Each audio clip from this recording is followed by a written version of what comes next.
Hi guys. This morning in Digging Deeper, I want to share a powerful prayer testimony with you. This is a story of Ken Grob. He and his family were driving down I-75 near Dayton, Ohio, on a road trip, I guess, and they had stopped for lunch. His wife and kids went inside, but he went for a little walk to stretch his legs. And while doing that, he heard a payphone ringing and looked around. There's no one around, so he thought it might be an emergency and he should answer it. This is what happened when he did. He heard the words of an operator who said, "Long distance for Ken Grob."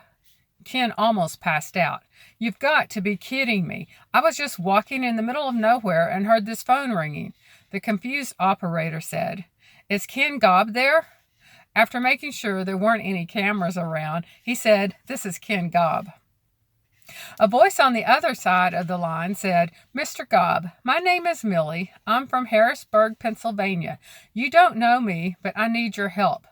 She went on to explain that she had just written a suicide note, but had decided to give prayer one more shot. She said, "God, I really don't want to do this." And as she prayed, she remembered seeing Ken Grob on television. She thought to herself, "If I could just talk with him, he could help me." But this was pre-Google age and making it extremely difficult to track him down. As she prayed, some numbers popped into her head. She wrote them on a piece of paper. She couldn't help but think, wouldn't it be wonderful if God were giving me Ken's number? Then Millie said, "I've decided to try calling the number, and I couldn't believe it when the operator said it was you." Millie asked Ken, "Are you in your office?" When Ken said no, Millie sounded surprised. "Then where are you?" Ken said, "You made the call, don't you know?" She said, "I don't even know what area I'm calling. I just dialed the number on a piece of paper." Ken said, "You won't believe this. I'm in a phone booth in Dayton, Ohio." Millie replied, "What are you doing there?" Ken answered a payphone.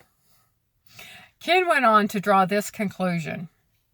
"I walked away from that phone booth with an electrifying sense of our Heavenly Father's concern for each of His children.